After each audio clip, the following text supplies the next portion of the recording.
Assalamualaikum warahmatullahi wabarakatuh. Perkenalkan, nama saya Muhammad Yudi S, berasal dari Institut Agama Islam Negeri Palopo, Fakultas Ekonomi dan Bisnis Islam, jurusan Ekonomi Syariah kelas 5D. Saya akan menjelaskan tentang manajemen pengolahan wakaf nazir. Manajemen pengolahan wakaf nazir.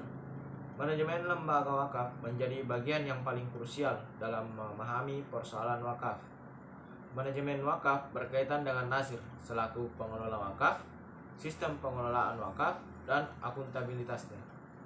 Hasil survei menunjukkan bahwa sebagian besar lembaga wakaf dikelola oleh perseorangan, yaitu 66%, dan selebihnya dikelola oleh nazir, organisasi, dan badan hukum. Dibandingkan nazir wakaf perseorangan, dalam berbagai aspek ditemukan bahwa pengelolaan wakaf berbasis organisasi dan badan hukum secara umum lebih memungkinkan untuk diupayakan ke arah pengembangan wakaf. Dalam mengelola harta wakaf produktif, perlu ada manajemen yang mengelola aset wakaf secara transparan dan akuntabel. Model manajemen ini bisa dijabarkan dalam beberapa hal berikut. Yang pertama, kepengurusan wakaf terdiri dari nazir dan dewan pengurus yang pembentukannya sesuai kondisi. Yang kedua, wakif hendaknya menentukan nazir dan honor atas kerjanya. Ia juga bisa memilih dirinya sebagai nazir sepanjang hidupnya kalau mau. Ia juga bisa menetapkan cara-cara memilih nazir, sebagaimana ia berhak untuk menggantinya, sekalipun itu tidak tertulis dalam ikrar wakaf. Yang ketiga, kepengurusan wakaf memerlukan dewan pengurus dan kondisi apabila wakif belum menentukan nazir dan cara pemilihannya, atau apabila telah berlalu 100 tahun dari pembentukan wakaf, apapun bentuknya. Dalam menentukan dewan pengurus wakaf, harus dibentuk struktur yang terdiri dari ketua dan anggotanya dengan masa pengabdiannya. Dalam manajemen wakaf harus ada badan wakaf yang terdiri dari: pertama, badan wakaf sosial atau khairi, terdiri dari 30 anggota yang berasal dari kalangan ulama, praktisi, dan profesional. 20 anggota dipilih oleh penduduk setempat yang di situ terdapat wakaf.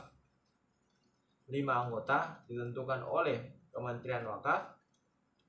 5 anggota dipilih oleh mereka yang sudah punya pengalaman dalam wakaf. Apabila mereka tidak ada, maka dipilih dari penduduk setempat yang di situ terdapat wakaf. Kedua, badan wakaf keluarga atau zuri, terdiri dari semua orang-orang yang berhak atas wakaf atau manfaatnya, dan perhitungan suara mereka tergantung dari tingkatan bagiannya masing-masing.